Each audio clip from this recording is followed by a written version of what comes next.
This is a video for homework number 4 on number 11, and in this problem it says that based on interviews with 83 SARS patients, researchers found that the mean incubation period was 5.3 days with a standard deviation of 14.7, and we need to construct a 95% confidence interval for the mean incubation period of the SARS virus.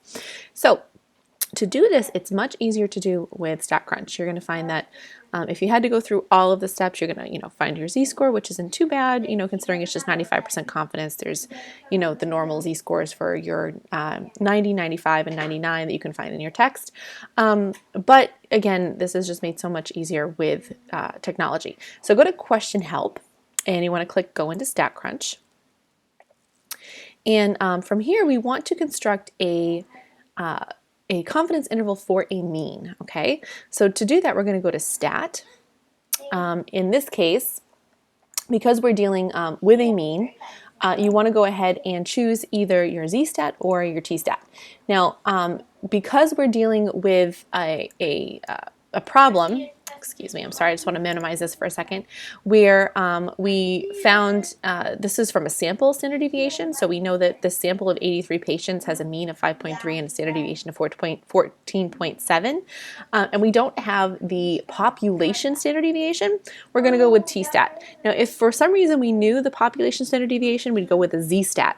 But again, because we only have the sample standard deviation, we're going to do t-stat. So I'm just going to click right back in the bottom left-hand corner here again to open up my StatCrunch. Okay, so I'll go to Stat, T-Stats, and I only have one sample here.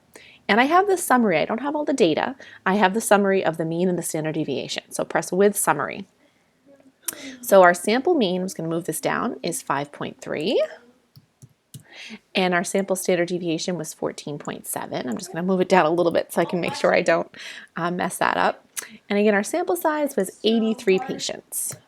Okay, and we are going to perform a confidence interval, so click that. And it already has 95% confidence listed. If your confidence interval is different, just change it there. And click Compute. So here you're given the degrees of freedom, your standard error, here is your lower limit, and here's your upper limit.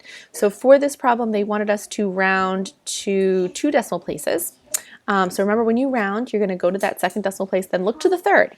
If that number next to it to the right is 4 or below, you stay the same. Like it is in this case, it's a 0, so we're going to keep that a 9. And if it's 5 or above, we round up. So see how we have the 0 here in the second place, but then in the third place there's a 9. So because there is a 9 there, I'm going to round that to 0.51. Okay, I'm going to minimize.